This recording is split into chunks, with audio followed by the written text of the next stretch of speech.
my green Christmas decoration, I decided to make a PGC wreath that's now hanging in my room. And my presentation is PGC 2012, An Incredible Month and Beyond. And I'm Natalie Stevenson, and I attend the University of Delaware. So I wanted to start off with a little bit of background about myself. The first time I ever learned about the environment and the human's impact on it was in 2nd grade, and we did a lesson plan where we learned about the 3 R's: reuse, reduce, recycle. And at the very end of the unit, our teacher posed the question to the class, so how many of your families actually do recycle? And I looked around the room, I put my hand up straight away, and I saw it was just me and one other girl out of 30 students. I was like, wow, I'm a weirdo. But I kind of got to see through work in high school with outreach in our local zoo, we did the same kind of lesson plans with tons of students and campers, and I got to meet hundreds of them and do the same lesson plan and ask the same question and see the response and the growth throughout these years.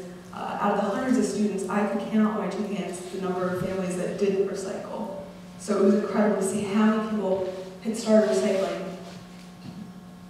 And again, with my environmental club in high school, I got to see us break down some barriers and get a recycling program implemented in our high school and see the transition from our beginning years where we had to kind of fight the man and get started in that, and then seeing how many receptacles we could get into classrooms.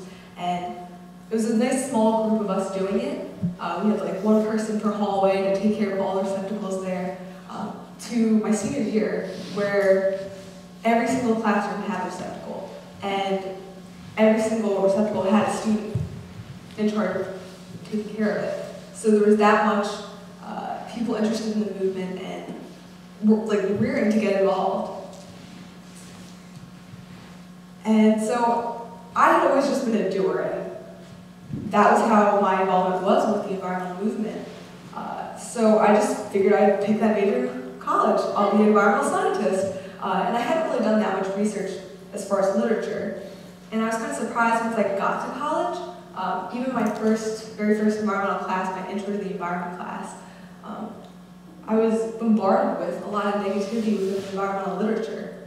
I remember one day in class we watched a documentary on mountaintop removal in West Virginia, and at the end someone shouted out, "Well, that was depressing." And it really was, and it was kind of like a reality of the major. It felt like you're going to be bombarded with how the Earth is going to end and how we're destroying the planet.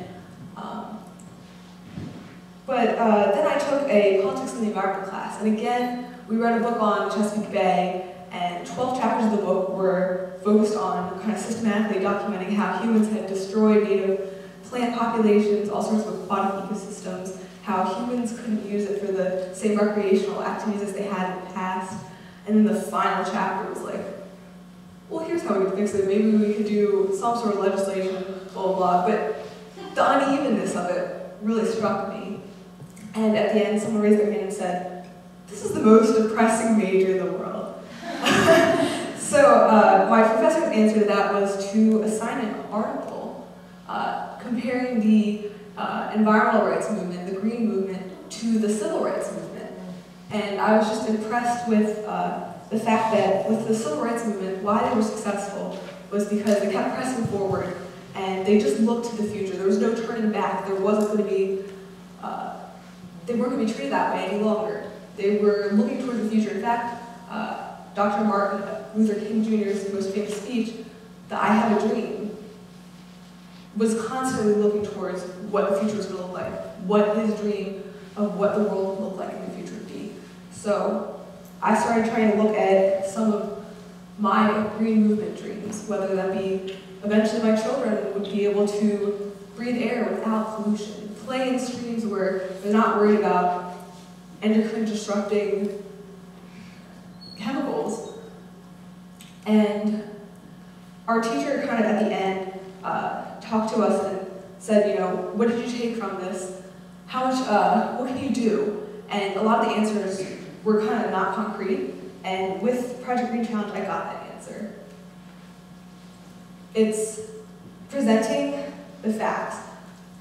As soon as you realize that your favorite Nivea body forming cream gets the dreaded 5 on EWG scale, you immediately are prompted to look for a different product, to find the Jolie Natural Zero, or you receive an Aubrey Organics collagen and almond cream that has none of the pesticides, none of the harmful chemicals, the carcinogens. I couldn't believe I was putting carcinogens on my body, endocrine disruptors, and just taking that positivity. Always, as soon as you learn something bad, you were immediately prompted to look for that change and what you can do. And another thing that I learned about was something that should have been obvious because we're all taught it.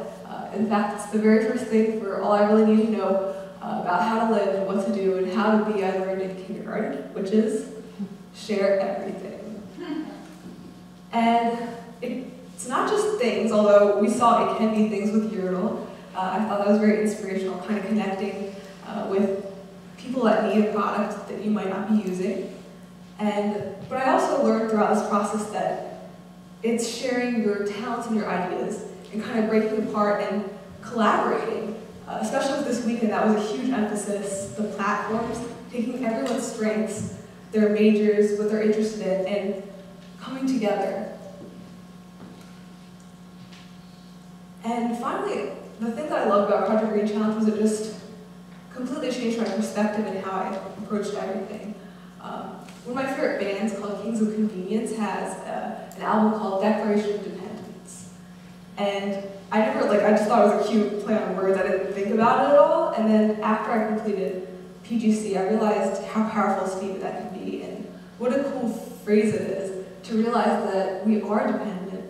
And it's not a bad thing. It's great to be dependent on other fellow humans to continue that collaboration.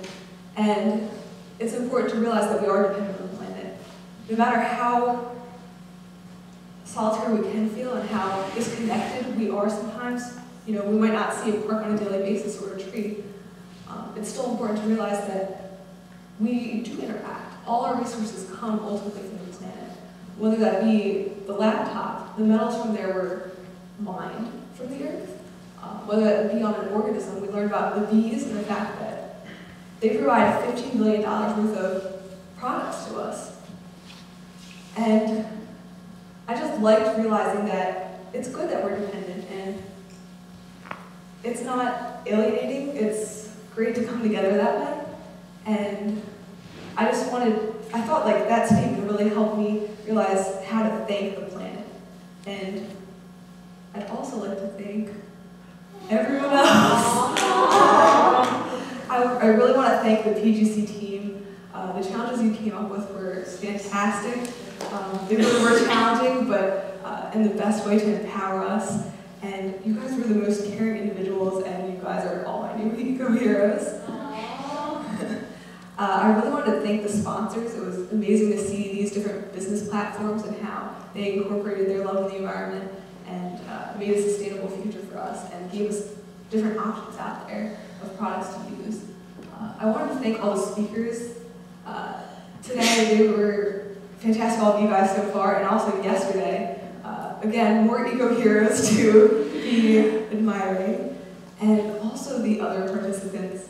I've been creeping on you this entire time, taking pictures, really absorbing all of the fantastic work you guys have been doing, and it's been awesome working with you guys one-on-one this whole weekend and getting to know all of you, and I can't wait to keep connecting and spread our movements throughout our campuses and keep up that communication.